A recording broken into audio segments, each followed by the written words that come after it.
కరీంనగర్ జిల్లా గంగాధర మండలం ఉప్పర మల్యాల గ్రామానికి చెందిన వృద్ధురాలు వేల్పుల రాధమ్మ తన ఇంట్లో ఆశ్రయం కల్పించిన మరిది పెద్ద కుమారుడు వేల్పుల వెంకటేష్ ప్రస్తుతం నా ప్రాణాలకు ముప్పుగా మారాడని, అతడిని వెంటనే నా ఇంటి నుంచి పంపించేలా చర్యలు తీసుకోవాలని సోమవారం ప్రజావాణిలో జిల్లా కలెక్టర్ చిత్రా మిశ్రాకు పునర్వినతి అందజేసింది.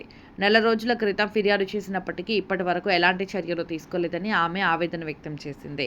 నా భర్త చనిపోయాక అతని పేరు మీద ఉన్న డబ్బులు తీసుకునేందుకు నామినీ సంతకం కావాలని చెప్పి నాతో ఒక బాండ్ పేపర్పై వేలిముద్రలు తీసుకున్నాడు. తీరా అది వేరే వారితో చదివిస్తే దత్తత అని రాయించుకున్నట్లు తెలిసింది. అలా మోసం చేశాడని ఆవేదన వ్యక్తం చేసింది. నాకు తెలియకుండా నా ఆధార్ కార్డులో నా భర్త పేరు మార్చుకున్నట్లు తెలిసింది. ఇప్పుడు తన ఆస్తిని తన పేరు మీద రాయాలని ఒత్తిడి చేస్తూ మానసిక వేధింపులు, బెదిరింపులకు పాల్పడుతున్నాడని, ఒక సందర్భంలో దాడికి కూడా ప్రయత్నించాడని రాధమ్మ తెలిపారు. లీగల్ నోటీసులు పంపిస్తా అంటూ మానసిక వేదనకు గురి చేస్తున్నాడని ఆవేదన వ్యక్తం చేసింది. గతంలో భూమి విక్రయించిన విషయంపై కూడా బెదిరింపులకు పాల్పడుతున్నట్లు తెలిపింది. ఉప్రమల్లాల ఏలుపుల రాధమ్మ ఇంట్లో మరిది కొడుకు వెంకటేశం ఉన్నాడు, ఇబ్బందులు పెడతాడు. నేను ఇంత భూమి ఉండగా మా భర్త చచ్చిపోయి 5 సంవత్సరాలు అవుతుంది. 5 ఏళ్ళ ఉంది. నేను పక్కకుంటా పెద్ద కొంప పెద్దగా ఉంది, ఇల్లు పెద్దగా మూలభవంతి ఇల్లు అని నేను ఇల్లు లేకుండా ఇవారి దాకా కిరాయిలు ఉండి వచ్చిన పక్కకుంటా ఆయన ఉన్నాడు.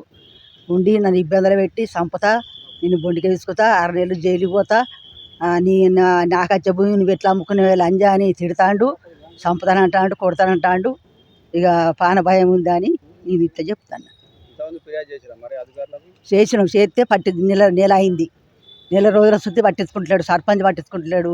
గంగాధర ఏసఐ దగ్గరికి 3 సార్లు పోయినా. ఇవన్నీ జరిగినాయి. సీటు కెమెరా పెట్టిండు. ఆయన వాళ్ళే అంటుకున్నాడు, నాది నేనే అంటుకున్నాడు. 5 సంవత్సరాల ఉంది. పెద్దవాడిని చచ్చిపోయిండు. చచ్చిపోతే పెద్దవానికి నామినే పెట్టుకోలేదట. 50,000 బ్యాంకులు వేసుకున్నాడు. బ్యాంకులు వేసుకున్నాక చనిపోయినాక ఏడాదికి బ్యాంకు పోయినా. బ్యాంకు పోతే నామినే లేదమ్మా అని చెప్పారు.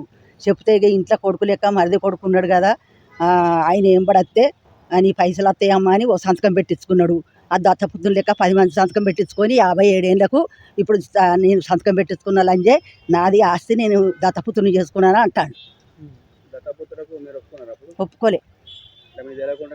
మళ్ళా కాగితం చదివినాక దత్తపుత్రులు లెక్క అని అంటే 57 ఏళ్ళకు దత్తపుత్రుని కాగితం ఉంటుందా? 5 సంవత్సరాలకు 11 ఏళ్ళకు మేము పిల్లగాన్ని తీసుకొని మా కాన్పు లేకుంటే వాళ్ళ తల్లిదండ్రి నా భర్త నేను ఒప్పుకుంటే అప్పుడైద్ది.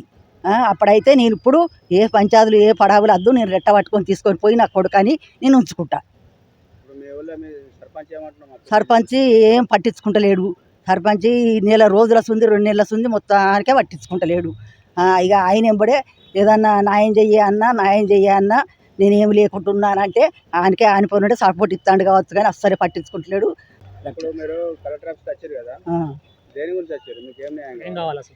ఏం న్యాయం కావాలి? ఇంట్లో సంపదానన్నప్పుడు నాకు పాన భయం ఉంది.